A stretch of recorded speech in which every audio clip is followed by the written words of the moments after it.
este profesor y yo hablamos desde abajo.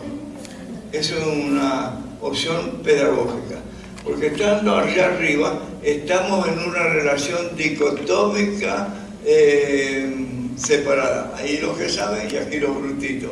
Esto es la universidad anticuada. Nosotros hacemos la universidad moderna. Aquí tiene un tipo moderno.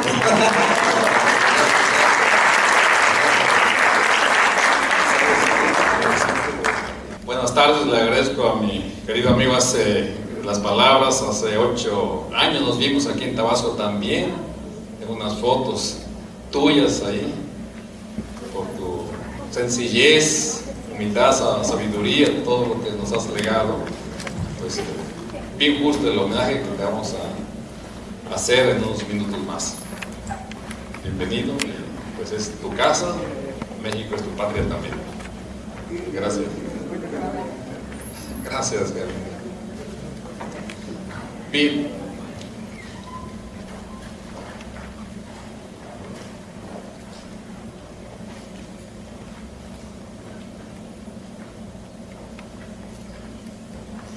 Hablando justamente de lo que comentaba el doctor Ezequiel Anderegg en cuanto a la ubicación de los espacios escolares,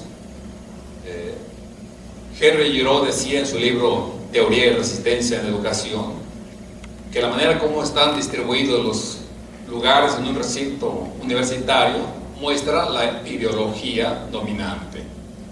Y justamente podemos comenzar a mostrar cómo sigue hoy prevaleciendo la filosofía positivista en nuestro mundo, en todos los poros de la sociedad, en las universidades.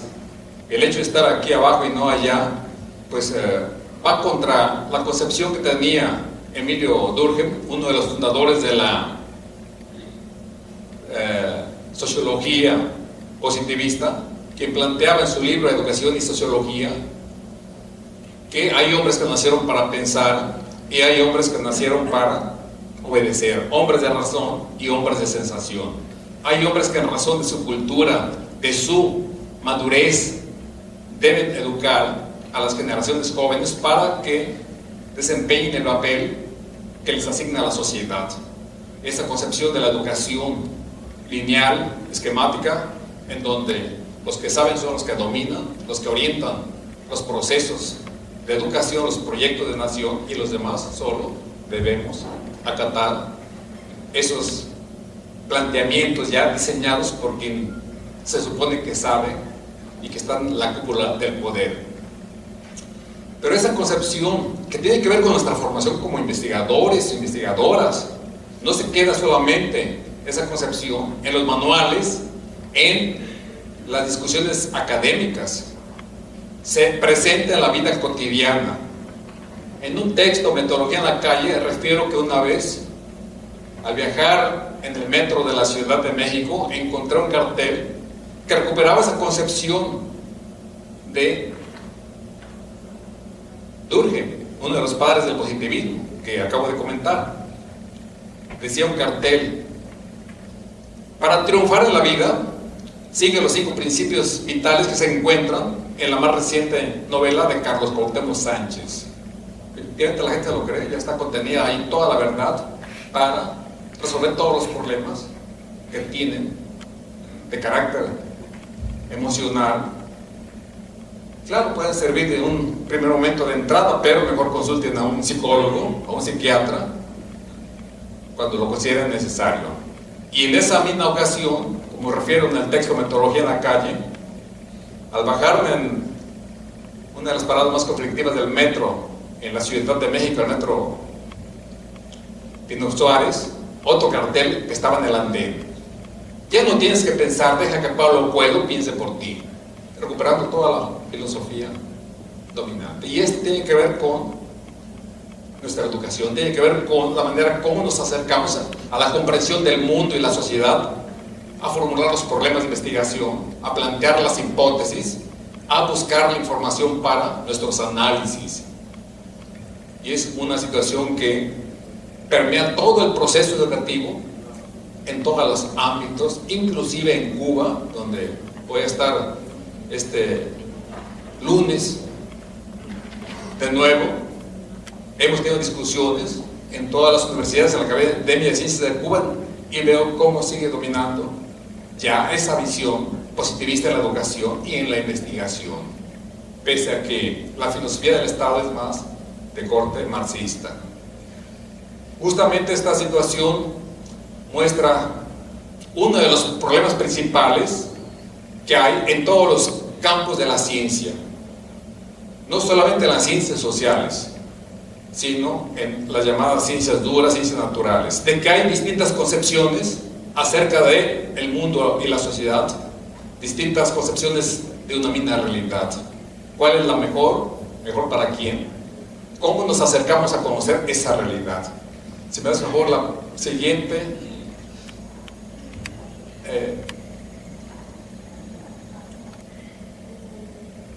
Y esta discusión se está dando hoy en día en el campo de la biología. Cito brevemente esas cuestiones y leo qué pasa con las ciencias sociales, en donde Carlos Darwin construyó la teoría de la evolución de las especies durante casi 28 años, cuando el 27 de diciembre de 1831 se fue de mochilazo, porque la escuela para él era un gran vacío, como lo refiere en su autobiografía, y 5 años estuvo en la expedición de barco inglés Beagle, que era una expedición de cartografía, y dejó de lado su vida pequeño burgués. No había como ahora Facebook, correo electrónico, ni siquiera teléfono, telégrafo en ese entonces, y solamente así pudo construir la teoría de la evolución de las especies, que tardó todavía muchos años para que casi 28 años después, en 1859, pudiera escribir un artículo mal redactado, como él lo reconoce, en donde dio a conocer los avances de su teoría de la evolución de las especies, y rompe con una serie de planteamientos dominantes en ese entonces, pero que hoy vuelven a la palestra de la discusión en cuanto a la concepción de la realidad, de la naturaleza. Y esto se sigue dando, como dice Carl Sagan en su libro El mundo y sus demonios. Este famoso astrónomo plantea cómo en Estados Unidos, en varias escuelas públicas de Texas, entre otros estados, se está enseñando otras teorías, como es la del diseño inteligente, el creacionismo, para confrontarla con la teoría de la evolución de las especies. Y nuevamente aquí entramos a un debate, y persiste en el campo de la física, que fue una de las grandes discusiones que tuvo Albert Einstein con los expertos en mecánica cuántica, con Niels Bohr, por ejemplo, en cuanto a cómo se concibe la materia, que hoy sigue generando muchas discusiones en el campo de una de la ciencia más exacta, como es la física. Y sí podemos ver con química, con las ciencias de la salud, de que hay varias concepciones. Justamente hace 32 años, en 1983, el 7 de diciembre, tuvo una polémica muy fuerte, y lo comento porque gran parte de la gente que estudia en trabajo social se ubica en el área de la salud, en los servicios institucionales para atender la enfermedad. Y aquí hago un señalamiento: no son servicios de salud. Lo he dicho ante las autoridades de primer nivel del país. No son instituciones de salud. Eso ni quizás en el comunismo pudiera pensarse en esto. Son servicios para atender la enfermedad, aunque muchos de esos servicios se genera la enfermedad, la iatrogénesis, por una práctica médica impropia. Comentaba que esta confrontación de puntos de vista la viví hace 32 años con el rector actual de la Universidad Nacional Autónoma de México, José Narro Robles, cuando era coordinador de los servicios de salud pública del departamento del Distrito Federal, entonces así se llamaba, y él era mi comentarista en una ponencia. Y con base en las estadísticas de desempleo, subempleo, desnutrición, vivienda, etcétera, concluí que la salud pública en nuestro país se había deteriorado profundamente, y más por la crisis que teníamos del 82. El doctor Narro Robles planteó, cuando tomó la palabra: voy a demostrar que el doctor Rojas Soriano miente, voy a exponer la otra cara de la moneda. Y con base en el marco de referencia de la Organización Mundial de la Salud, desde su perspectiva, demostró que yo mentía. Y entonces, si tú ese marco de referencia, pues los indicadores de salud son indicadores de enfermedad o parte de la enfermedad. Y planteaba, en ese sentido, que se había reducido la tasa de mortalidad infantil, que se había reducido la tasa de mortalidad general, que habían aumentado el número de camas por 1000 habitantes, el número de consultas médicas, etcétera. Y en mi respuesta le decía: el hecho de que se haya reducido la mortalidad infantil, que en ese entonces era de 40 por 1000 nacidos vivos, hoy en México es de 14 por 1000 nacidos vivos. Cuba tiene 4.3 por 1000 nacidos vivos, por debajo de Estados Unidos. El hecho de que se haya reducido la tasa de mortalidad infantil no significa que sea pareja la reducción. Se ha reducido en las clases que tienen más capacidad económica, pero en los sectores más deteriorados, en las zonas indígenas, ha aumentado 60-70 por 1000 nacidos vivos, y los sectores que tienen todas las posibilidades económicas se reduce a 4 a 5 por 1000 nacidos vivos. Si incluyo aquí el concepto de grupo de clase social, de región geoeconómica, ya ese dato duro ya no es tan duro. Y así seguimos con la discusión. El hecho de que se haya reducido aumentado el número de camas, el número de médicos, de enfermeras por 1000 habitantes, no significa que la gente esté más sana, al contrario, está más enferma. El hecho de que se medicalice más a la sociedad significa que está más enferma la sociedad. Y luego comentaba también cómo hay muchas enfermedades que no llegan a los registros oficiales y que trabajan con ellos la gente, porque no puede dejar de trabajar. Artritis, hipertensión, cánceres, diabetes, y sigue trabajando la gente. Y al final planteamos, yo le dije al doctor, después de varias réplicas, si se concibe la salud como veo que usted la concibe, de que es la capacidad que tiene el individuo de funcionar para que desempeñe los papeles, las funciones, actividades que él tiene asignada a la sociedad, la empresa, el taller. Todavía tenemos en ese entonces una infraestructura para reparar máquinas humanas, entre comillas. Pero si la salud, como la defino, como la capacidad que tiene el individuo de desarrollar todas sus potencialidades físicas, artísticas, intelectuales y espirituales en relación con su medio físico y social, para alcanzar un bienestar mental, social, biológico, a fin de acceder a un nuevo hombre, la salud en México se ha deteriorado profundamente. Partíamos de marcos teóricos distintos y llegamos a conclusiones diferentes. Esta polémica la relato en el libro Metodología en la Calle, que lo pueden bajar gratuitamente de mi página electrónica. Y claro, según sea la concepción de la realidad, va a ser la manera de investigar. Hay varios paradigmas para llevar a cabo una investigación. Lo que hoy sigue dominando, y ahorita se lo voy a demostrar, es la visión positivista, en donde la gente quiere el ABC, la guía para no perderse, para sentirse seguro, el manual. Y aquí me atrevo a plantear que los hombres que crearon la ciencia moderna, ninguno de ellos se basó en un manual de metodología de la investigación. No lo sabían, en el siglo XVIII. Las reglas cartesianas eran tan generales que de poco les podían servir. Sin embargo, la gente quiere los manuales.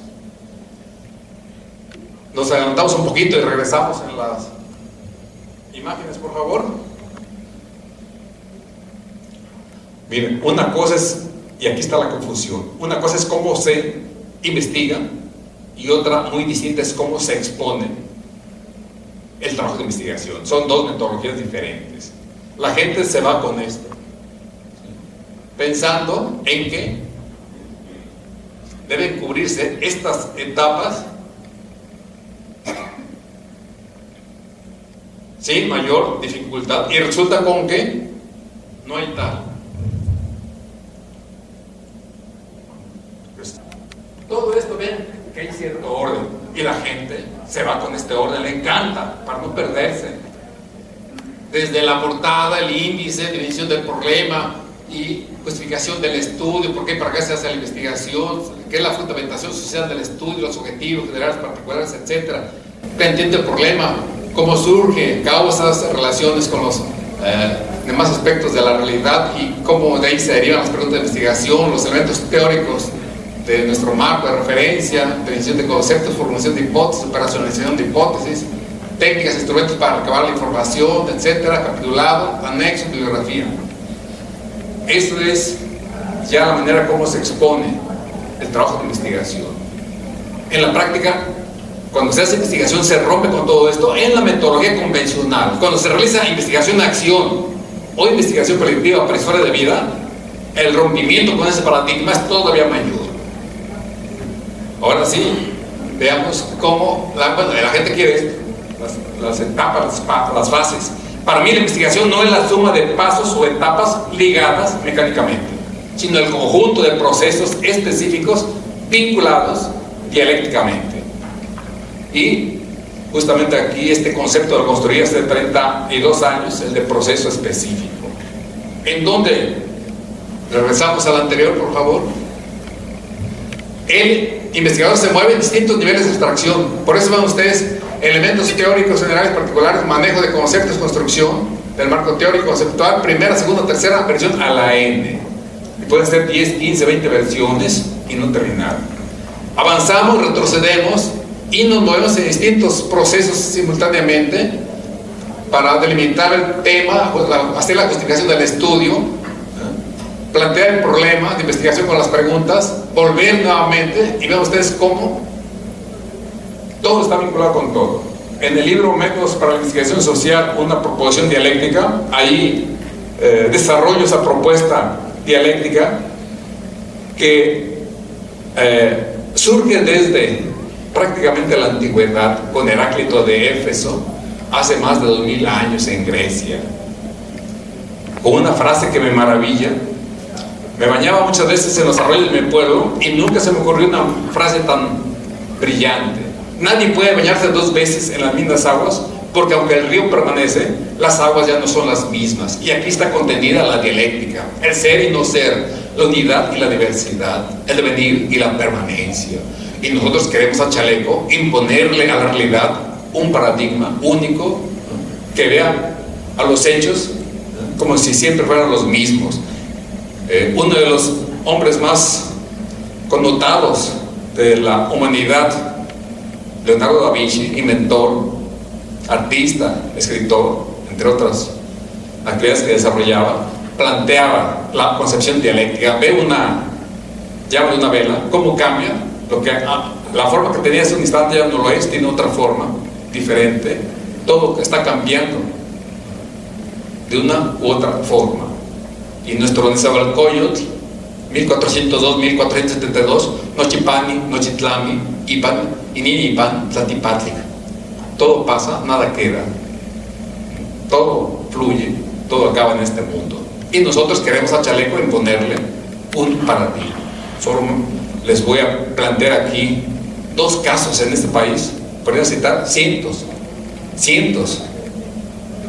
El petróleo.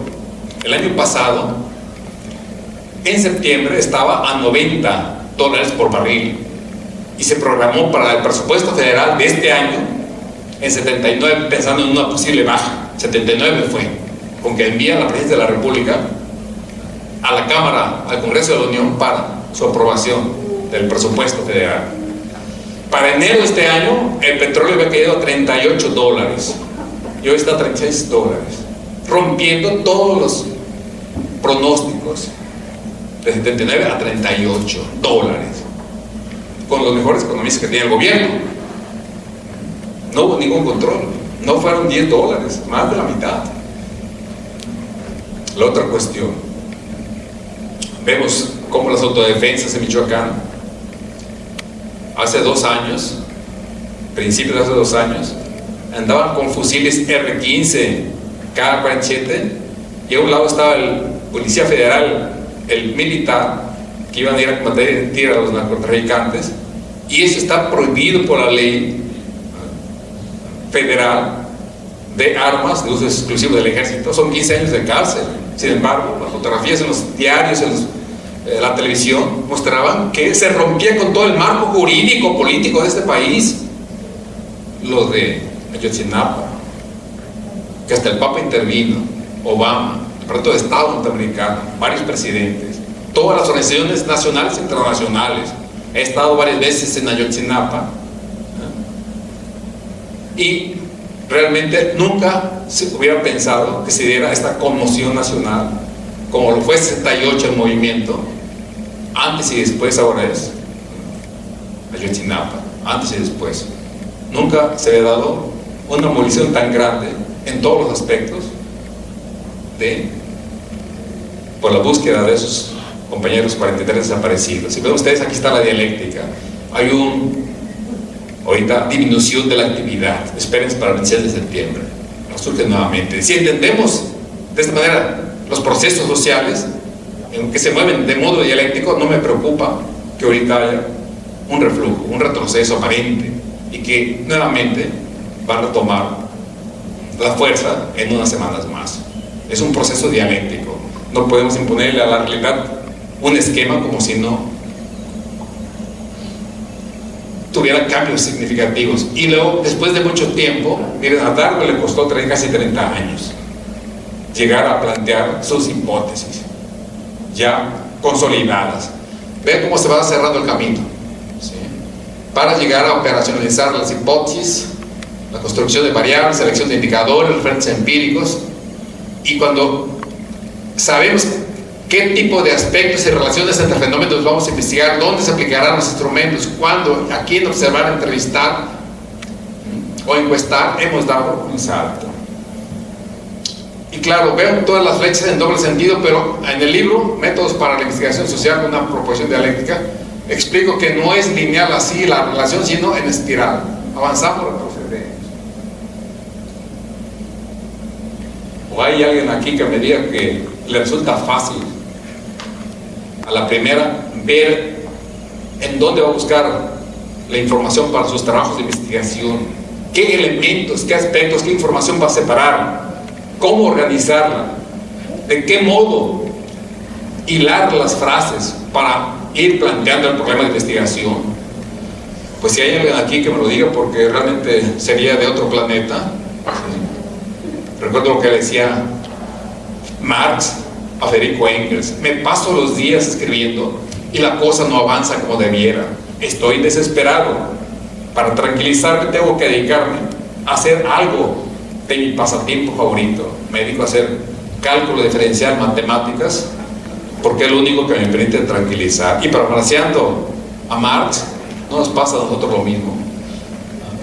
Me paso los días, las semanas, los meses buscando información en internet, leyendo revistas, libros, asistiendo a seminarios, y en lugar de avanzar siento que voy para atrás, que hay más dispersión, que hay más información que me confunde, y que en lugar de concretar el problema y las preguntas, surgen más preguntas.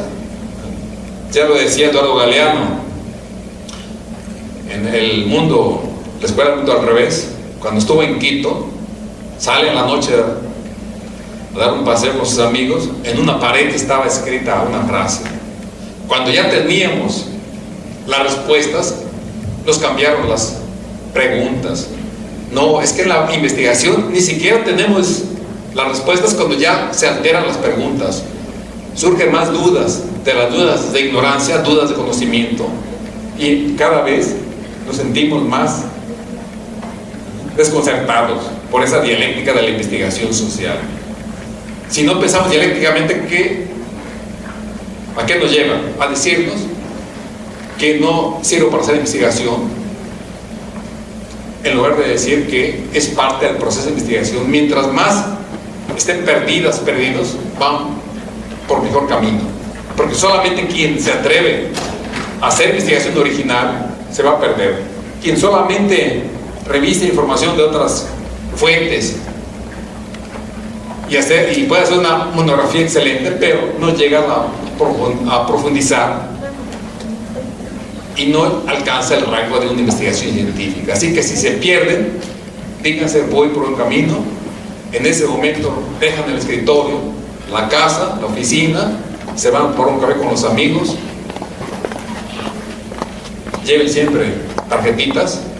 Si están en un antro, a las 2 de la mañana puede llegar la idea y no puedo decirle me estoy divirtiendo, ¿no? En ese momento empiezan a escribir sus ideas. Preferible, dice el refrán chino, la más pálida tinta, la más brillante memoria. Ya llegan a la casa y desarrollan una idea que muchas veces estaba ahí latente durante semanas, meses. Y esto es justamente mostrar la otra cuestión que se olvida en los textos de metodología, en las clases, en los seminarios, en las conferencias de investigación, que la investigación es un proceso objetivo-subjetivo, profundamente humano, que si bien se apoya en recursos de la ciencia, en prácticas, en información empírica, en experimentos, etc., quien maneja toda la información, las teorías, los conceptos, somos nosotros, los seres humanos que le imprimimos en cada investigación nuestra huella, la impronta. La subjetividad aquí la divido en 3 grandes áreas íntimamente vinculadas. La que tiene que ver con la ideología. La ideología, siguiendo el pensamiento de Adolfo Sánchez Vázquez, del conjunto de ideas y representaciones que tiene el individuo acerca del mundo y la sociedad y que surgen en su medio social, pero que no se queda en el pensamiento, sino que orientan prácticas concretas, conductas. Y ahí es cuando se muestra la objetividad de la ideología, ese conjunto de valores, ideas, representaciones que todos tenemos aquí. Y a veces la ideología puede ayudar en la construcción del conocimiento y a veces lo detiene, o en la divulgación del mismo. Tengo el original del documento publicado por Carlos Darwin, que lo compré en la Academia de Ciencias de Cuba, en donde está la parte antirreligiosa de Darwin. Pero cuando muere Darwin, su esposa le indica a su hijo que hay que desaparecer esa parte. Tengo la editorial Alianza, en donde desaparece la parte antirreligiosa. La ideología religiosa aquí va en contra de la divulgación del conocimiento, pero a veces la ideología política puede contribuir a desarrollar la ciencia o a tener mejores elementos para avanzar en la construcción del conocimiento científico. Cuando trabajaba en el Seguro Social haciendo investigación sociomédica, íbamos a realizar una encuesta nacional de actitudes del personal médico, la más costosa que ha habido en el Seguro Social, de muchos millones de pesos. Teníamos todo el apoyo del subdirector general médico Castelazo Ayala. Le llevamos la muestra sacada con las fórmulas estadísticas, con nuestro equipo matemático. Eran 1816. Cuando lo ve el doctor Castelazo Ayala, el subdirector general del Seguro Social, dice, muy bien, pero son 10,000 médicos de base, era la población total de médicos de base. ¿Por qué no se eleva la muestra a 2,500? Porque así tendrá más impacto político, para que se diga. La importancia de esta encuesta radica en que muestra las opiniones de 1 de cada 4 médicos del Seguro Social, o sea, el 5%. Y así está el documento. Me saqué toda esa información, la fotocopié. No había como ahora las USB para copiar esa información. Me quedaba horas y horas fotocopiando un poco en secreto toda esa información, que después desapareció. Vean como aquí, mientras más grande la muestra, mucho mejor. Y el efecto de la ideología política jugó a favor de la ciencia. La otra parte de la subjetividad tiene que ver con nuestras emociones y sentimientos. También se expresa. Y aquí parto de un hecho: si no están enamoradas o enamorados del trabajo de investigación, pueden tener todos los textos de investigación, de metodología, asistir a muchas conferencias sobre el tema y no va a avanzar.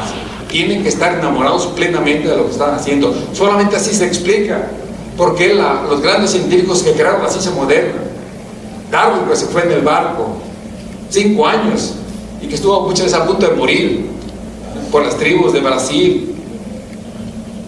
¿Por qué Pasteur, cuando ya tenía ahí el niño de Alsacia de 12 años, mordido por un perro rabioso? Cuenta su biógrafo y su esposa que no comían ni cenaban, nada, no podían. En el laboratorio instalado en el sótano de su casa, querían hacer las últimas pruebas porque se estaba jugando todo el prestigio Luis Pasteur, y rompió con todo el protocolo que hoy se hubiera exigido por la Organización Mundial de la Salud, y le aplicó la vacuna sin estar suficientemente comprobado, después de varios días de estar luchando para mejorar la vacuna.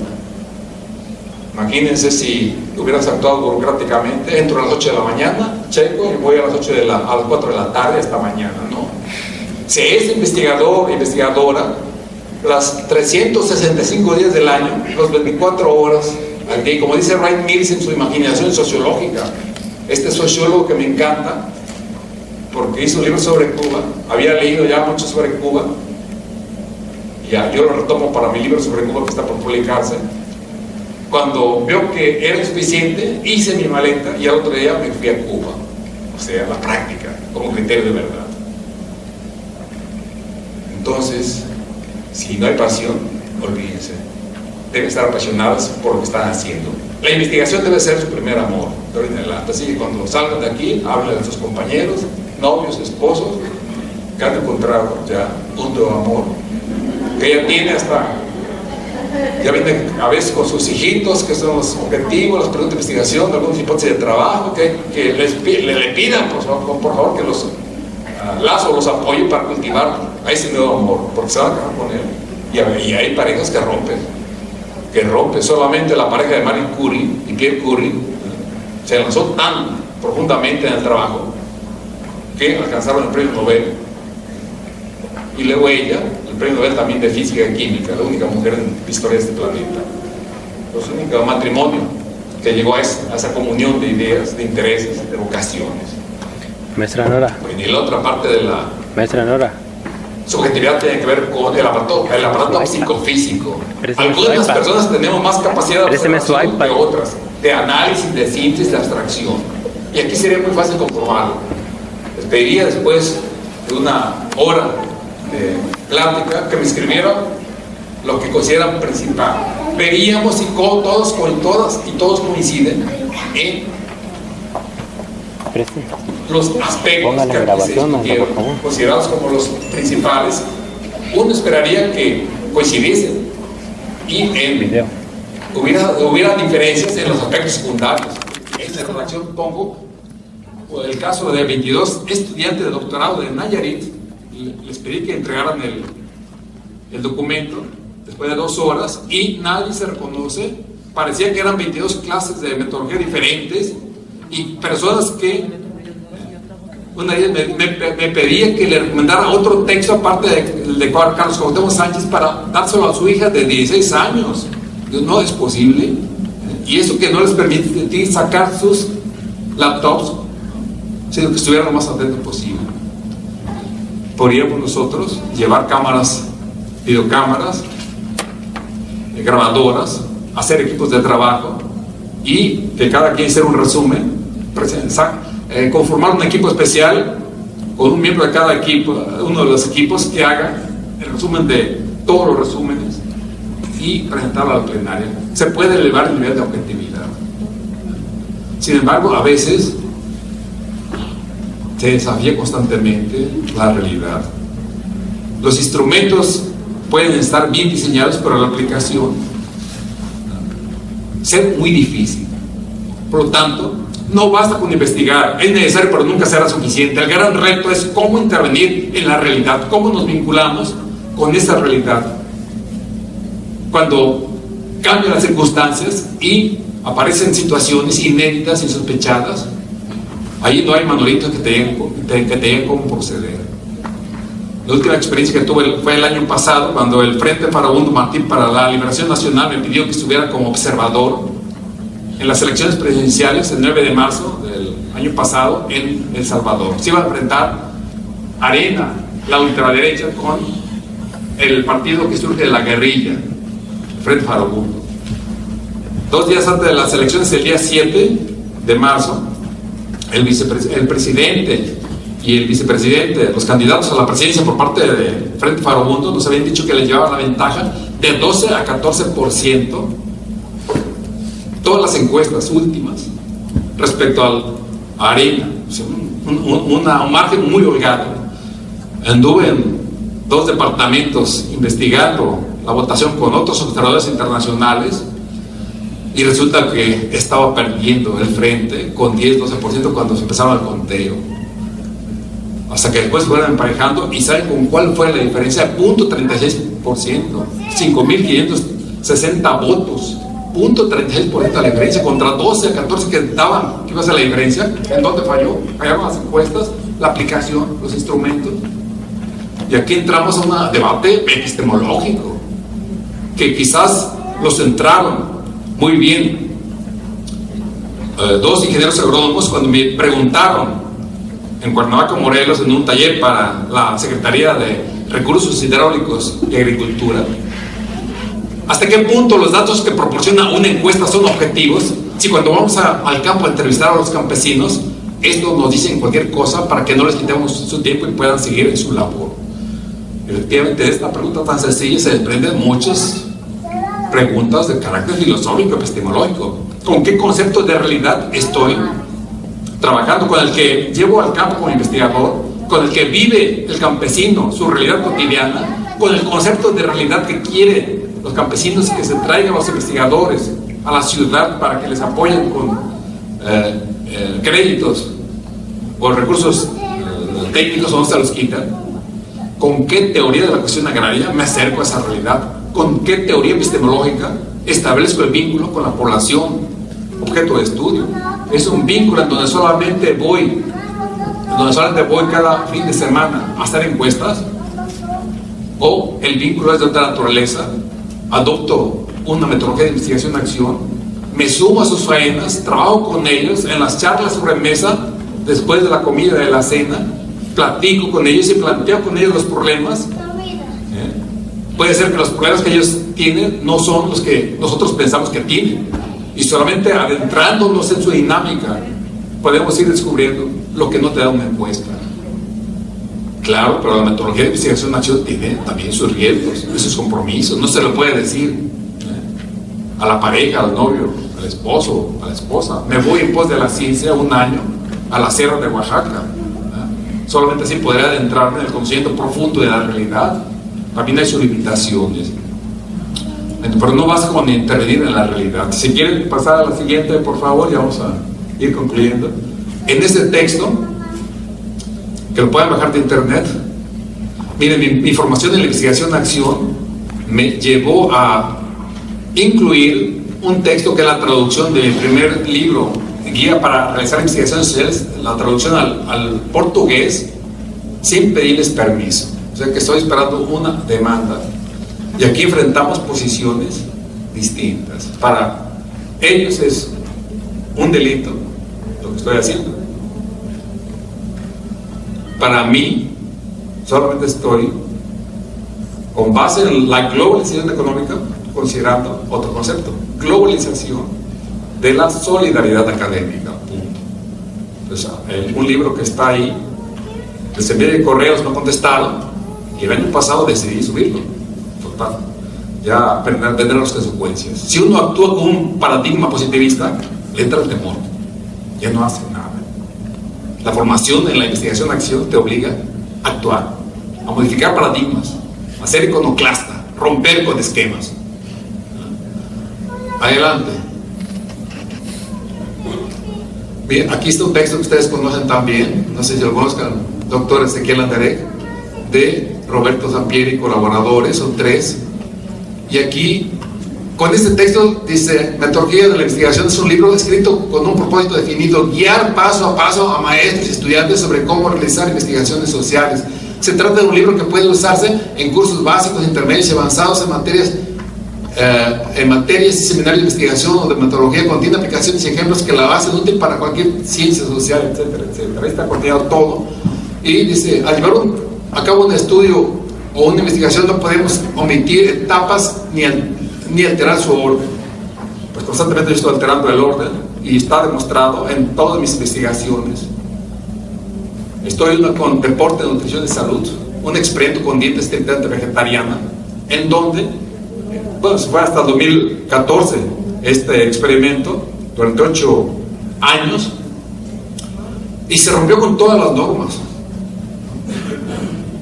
que aquí sería largo explicar, ya está por publicarse, ya no sería cuando se trata de otro tipo de investigación, etc. Adelante, vean lo que plantean estos investigadores, las 10 etapas que para mí son procesos, y ahí chocamos directamente, como si fueran los 10 mandamientos. Adelante. Y justamente esto, el periódico Bolivia, el profesor debe investigar y no ser mero transmisor del conocimiento. Justamente que se veía que tenemos que ir más allá, no basta con investigar. Pero para transmitir conocimiento hay que conocer también la metodología de exposición del conocimiento. Una cosa es cómo se investiga, la metodología de investigación, otra la metodología de intervención en la realidad, que desafía todos los paradigmas, todo lo que se ha escrito sobre esto, y otra cosa también cómo se expone el trabajo de investigación, en donde hay otras exigencias, otras necesidades que tomar en cuenta. Adelante. Aquí me atreví a plantear una cosa, justamente. Con libros bien escritos es posible lanzar los medios electrónicos en la caseta de la Universidad Nacional. Y para conseguirlo tenemos que hacer muchísimas pruebas. Luego veo en Facebook que la gente sube textos de académicos mal escritos, sin ningún cuidado en la ortografía, en la redacción. ¿Cuándo? Los grandes científicos de todas las épocas se han preocupado por la redacción, y los grandes pensadores revolucionarios también, que ahorita voy a ir ya concluyendo con esto justamente. Adelante. Aquí nosotros tratamos de hacer válido lo que hemos planteado en las entrevistas, en los medios de comunicación, y ese texto fue sometido a muchísimas pruebas de revisión y tiene una cualidad, este texto, que no la hay en ningún texto desde que se crea la imprenta en 1443-53 por Gutenberg,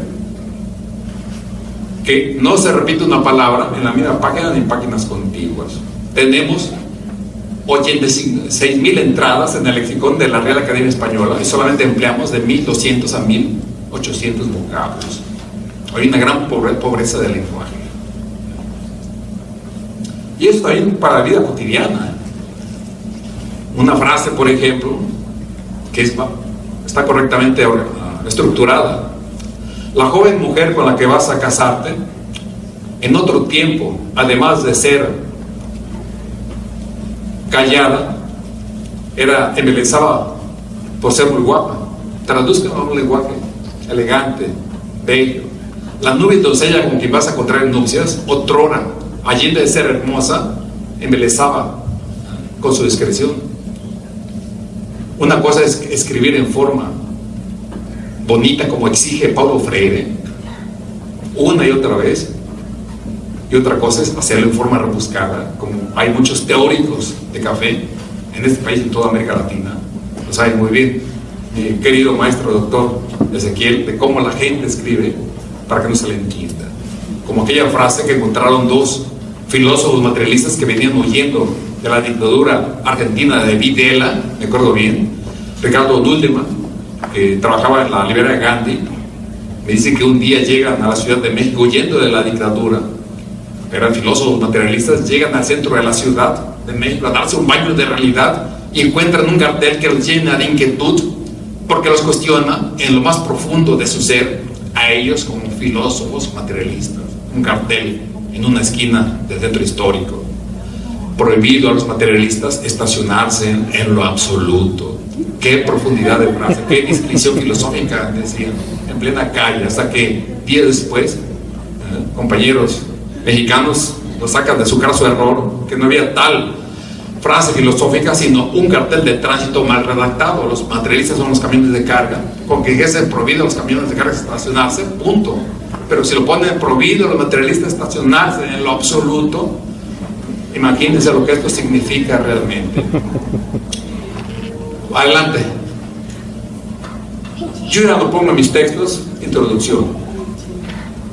La gente no lee las introducciones, ni los prólogos. ¿En qué se puede escribir este libro? Para atraer la atención. Una y otra hacer pruebas. La construcción del discurso implica arte. Adelante. Adelante, es una opinión de una vida. También aquí, fíjense nada más donde este libro me lo van a publicar un desplegado. La editorial Plaza Valdés, ¿quién va a leer el anuncio del libro? Cuando están ahí las bailarinas, ¿no? Hasta eso hay que cuidar mucho de la exposición. Cuando ustedes, se los digo por experiencia, me han tocado situaciones extremas de cuestionamientos a gobernadores, que los tengo aquí, no hay tiempo, y pago 20% más del costo, que sea en la página 5, no en sección de espectáculos. Y del lado derecho, que está más caro. Son detalles que te enseña no la investigación convencional, sino la investigación acción. Y no cualquier tipo de investigación acción, sino la que alcanza el rango de militante. Adelante. Bueno, este primer libro, adelante. Este libro lo escribí en la práctica de investigación, directamente. No se me ocurrió en el gabinete estar escribiendo al respecto, sino fue por las propias dudas que yo tenía al hacer trabajo de campo en el Seguro Social, con el equipo médico social. Y llegaba a ponerme a redactar, a escribir, hasta que a alguien se le ocurrió que podía servir como texto. Adelante. Y aquí le agradezco mucho a una chica de trabajo social que me apoyó, y yo la incluí aquí como coordinadora. Ella no lo esperaba, estoy dando los créditos siempre. Leti Bojorges, ¿sí? El otro es el director del penal. Todos son diseños míos, para mostrar cómo el trabajo social tiene una gran capacidad. Leti me llama para decirme que acaba de leer el libro El arte de hablar y escribir, me busca, me localiza y quiere que le dé un taller a dos internos de la cárcel de Misquihuala, Hidalgo. Eso fue en 2006, porque quieren hacer poesías, algunas historias de vida, y se me ocurre proponerles que sea para todos los internos. Eran 52 internos. Una chica, Pati, que también estaba ahí por participar en bandas de delincuentes. Llego y relato ese texto, que lo pueden descargar completo, una situación que no me esperaba. Una cosa es la academia y otra estar con internos, que lo saben bien. Y ahí diseñé una metodología de intervención en la realidad. Puede uno haber escrito cantidad de textos de cómo aplicar la entrevista, cómo acercarse a la realidad, pero cuando ya estás frente a ella, supera muchas veces lo que uno ha escrito. Y vean lo que sucedió. ¿Qué harían ustedes? Y aquí no hay manuales para decir cómo proceder. Después de 3 horas de taller, escribían todo lo que quisieran, no iba a haber ninguna censura. Ya era la hora de la comida, me decía el director que hay un restaurante muy bueno enfrente de penal para ir a comer con el subdirector. Digo, ¿por qué no nos quedamos aquí? Están preparando la comida, los internos quieren quedarse aquí, sí. Y cuando ves que te está sirviendo la sopa, el que está acusado de secuestro, el café, quien está ahí por asesinato, pues no es un ambiente fácil de asimilar.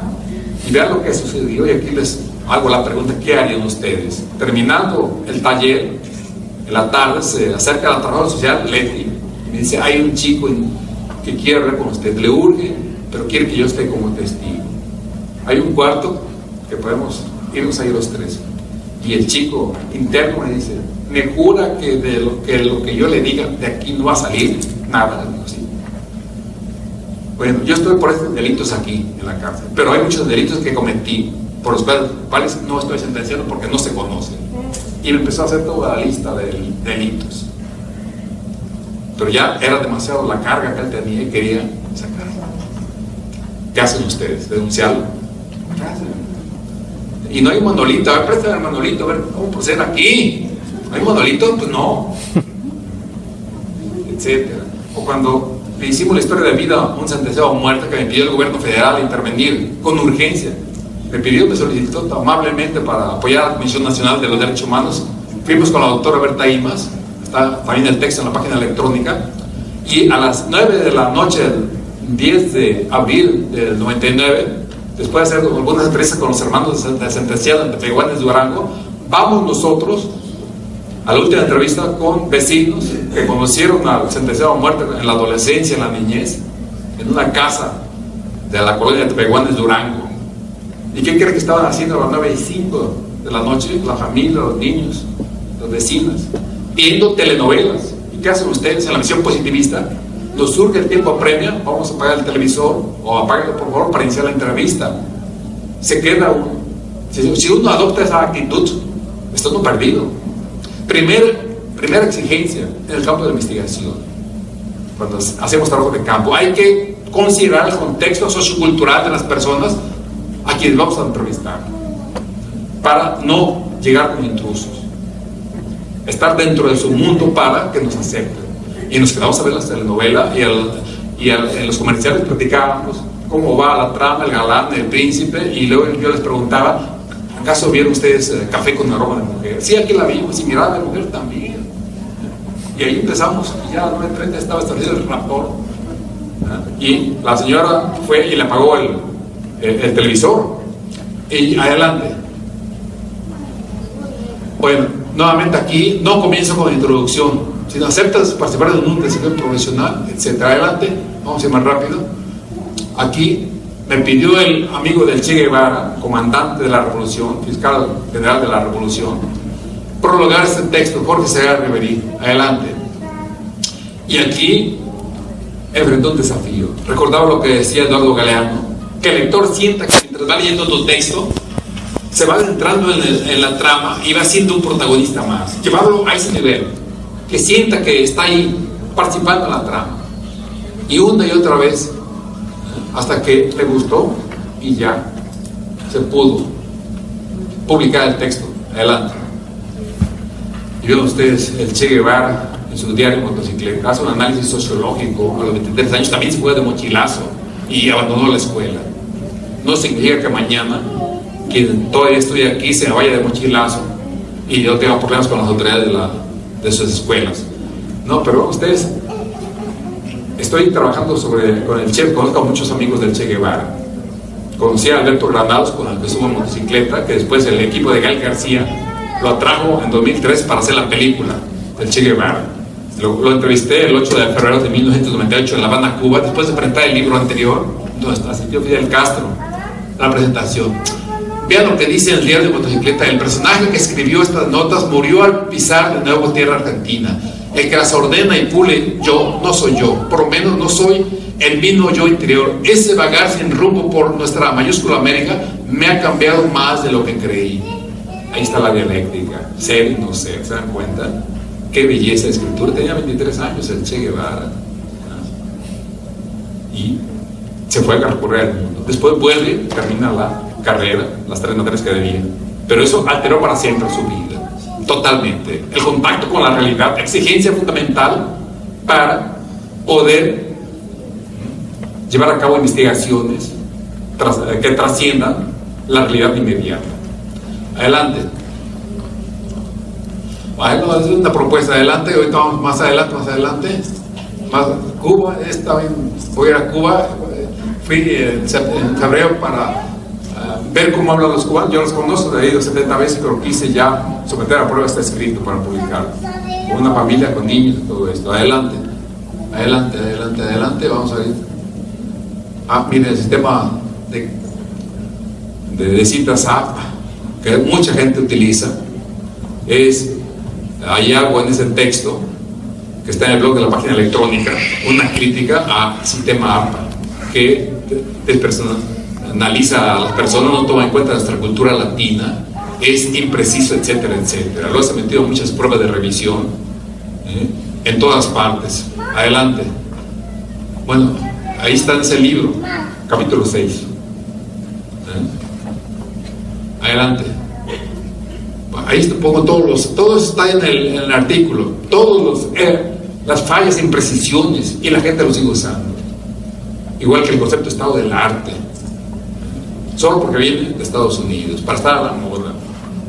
Desafortunadamente, es una visión acrítica a la que tenemos en toda América Latina. Adelante, adelante. Sí, todo es de la APA, adelante, de la Asociación Americana de Psicología, adelante, es de la jornada. Adelante, bueno. ¿Qué hacer? Adelante. Y aquí yo estoy haciendo una investigación en el Facebook para mostrar la parte humana. ¿Sí? Aquí me envía solicitud, les envío una cartita bien hecha con su nombre completo. La gente a veces contesta con un emoticón, no sabe hablar, no sabe comunicarse. ¿Sí? Te dan ya hecho las figuras para que tú las uses. Cuando el lenguaje es tan rico, tan hermoso, que te cuesta 2 segundos más poner la palabra completa. ¿Sí? Entonces es emoticón con la manita alzada. ¿Sí? Escuenta la respuesta, bien, muy bien, excelente. Y cuando me pone el emoticón de la manita alzada, muchas gracias por tu respuesta, fulano de tal, te agradezco mucho, te deseo lo mejor de la semana, estamos en comunicación. A algunos les cae el 20 y me contestan ya bien, como debe ser, como seres humanos, ¿sí? Que tienen capacidad de comunicarse, realmente. ¿Sí? Esto es el positivismo, también ahí está presente. Te dan ya las cosas hechas para que tú las utilices. Realmente salió el programa Yahoo que los emoticones no tienen necesariamente el significado que nosotros les estamos dando, por decirlo en otra parte. Ahí sale toda una discusión al respecto. Adelante. Ahí está la cartita, mi solicitud. Luego, si no contestan, otra cartita también. Investigación, acción. ¿Sí? A las pocas semanas. Adelante. ¿Sí? Y las que tienen más de 3-4 meses, pues ¿qué está pasando con ellos? ¿Sí? Otra cartita también. Y si no, pues tengo 2.500 ya, 2.520, pues me quedo con 2.500. Voy a quitar a 2.000 personas que no contestan. ¿Para qué tener tantos amigos que no existen en la práctica realmente? Adelante. ¿Sí? Ahí pongo esto en el Facebook también. ¿Cuál es la filosofía de esta investigación y de forma de pensar?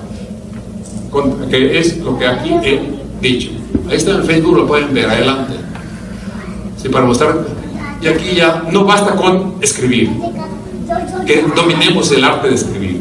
El gran reto es cómo exponer en público nuestros escritos, o cuando vamos a estar frente a un jurado para el examen de licenciatura, para la maestría, o presentar en un colectivo los proyectos de trabajo. Allí es donde la inmensa mayoría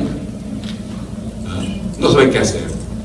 Me ha tocado con comandantes de primera línea de la región cubana que no temían enfrentar el peligro diariamente, exponer su vida todos los días, pero temblaban a la hora de estar frente a un público. Me pasó con los chicos de Ayotzinapa. Ayotzinapa es Ayotzinapa, ¿no? Lo relato en el libro El arte de hablar y escribir.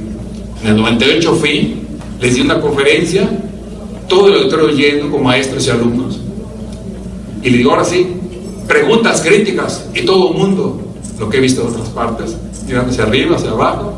Y yo para provocarlos les dije, ¿por qué no hablan si me dicen que ustedes son muy aguerridos? Porque una semana antes se había enfrentado a policía, al ejército, para liberar a su líder Dionisio, que estaba ahí presente, hasta que él empezó a hablar. Pero todos temían hablar. Ayotzinapa es otro mundo. Sin embargo, temían hablar. Con el Che Guevara temía hablar.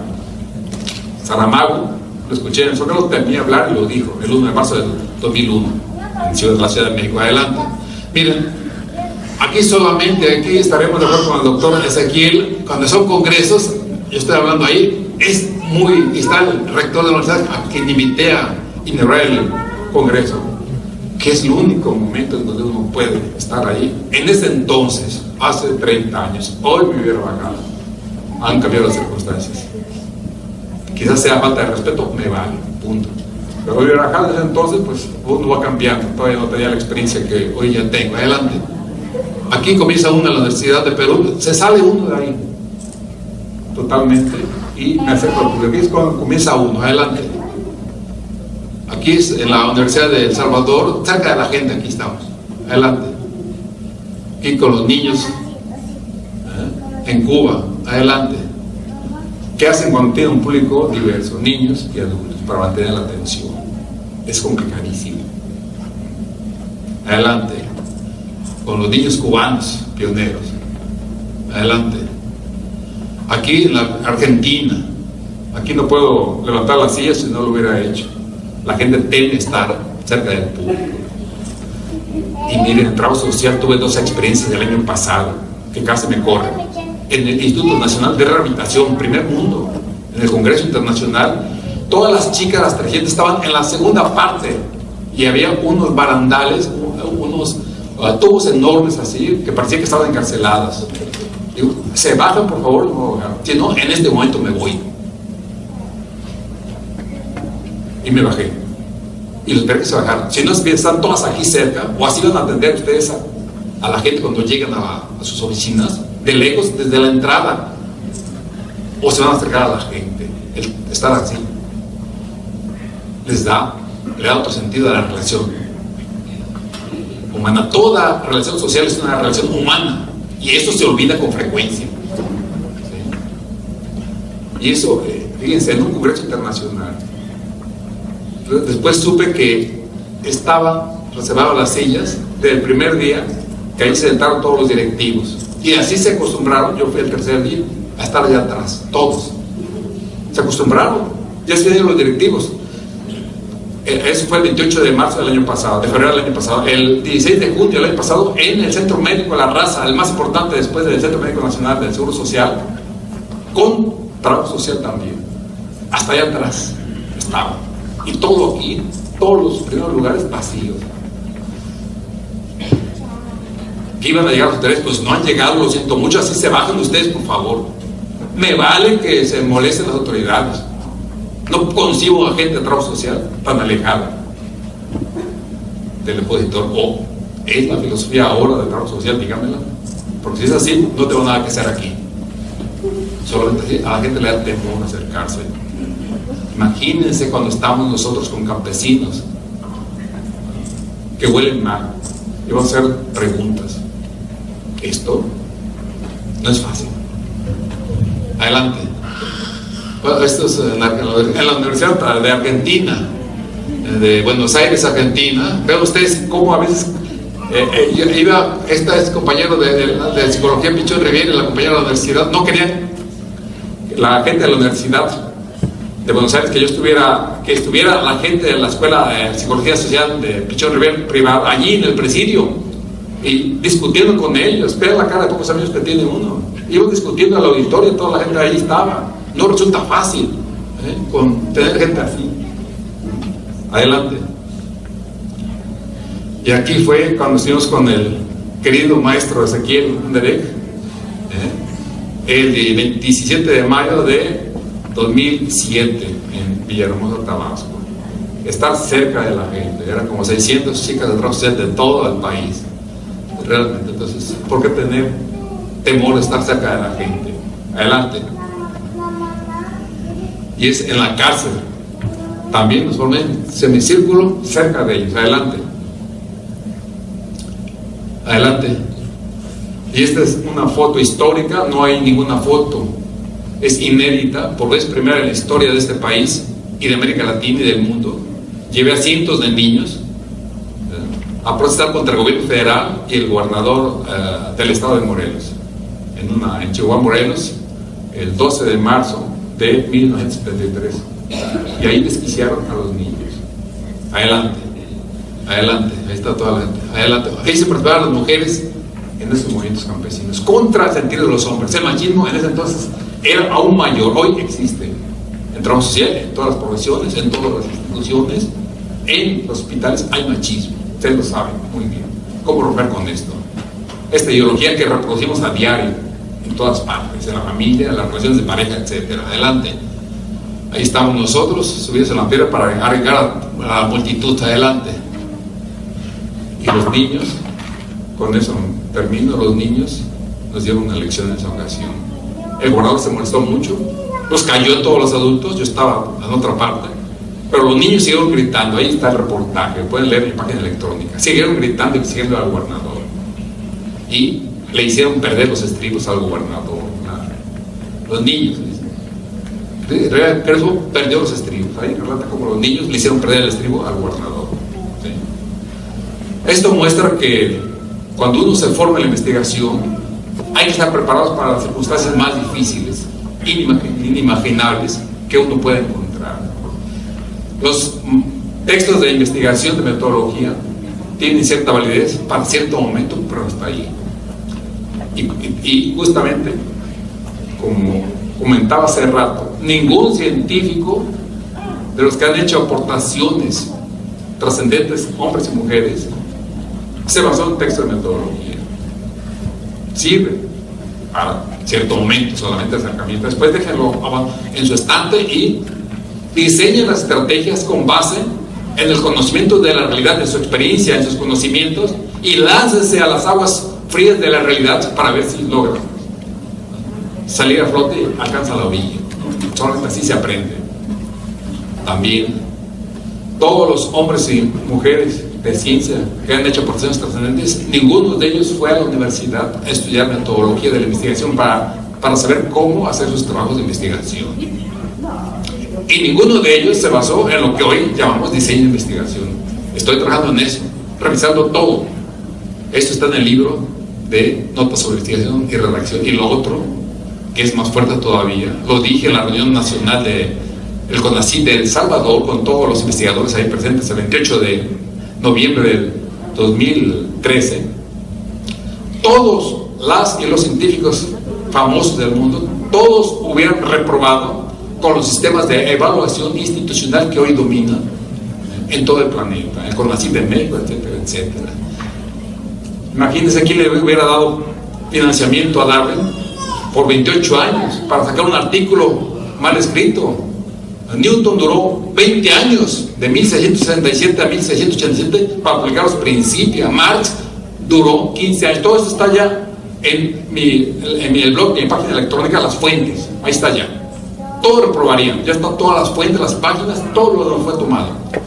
Pasteur duró, en una de sus investigaciones, 6 años para descubrir las enfermedades del gusano de seda.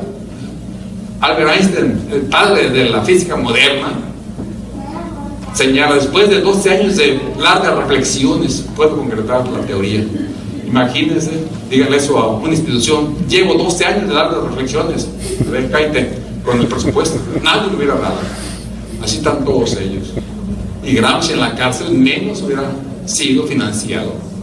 Les exigen tiempos, 1 o 2 años, 1 año cada año, evaluaciones para ver que. Y ahí está lo que plantea el Premio Nobel de Física, que llevaba, y 2 días antes fue entrevistado por la periódico The Guardian en Inglaterra. Premio Nobel de Física. Yo hubiera sido reprobado en las universidades porque me consideran improductivo. Cuando pasa nuestro jefe a pedir los artículos, las investigaciones que habíamos realizado, llega conmigo y le digo: no tengo nada. Solo porque había sido nominado al Premio Nobel en 1980 me salvé de ser despedido, pero hoy sería despedido con esos criterios de evaluación. Ahí está la entrevista con él, Premio Nobel de Física. Con eso terminé en ese entonces.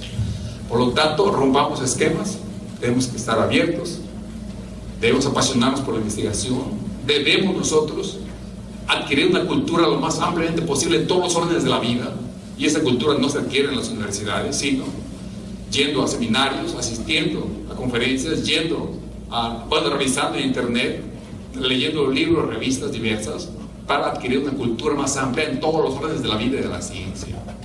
Solamente así puede uno llegar a formarse como investigador, investigadora integral, que sea capaz de saber cómo enfrentar los desafíos que momento a momento le presenta la realidad, y para los cuales los manuales poco sirven.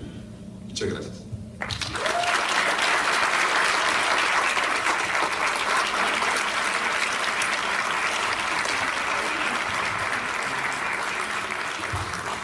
Bueno, le entregamos al doctor una constancia por parte del colegio.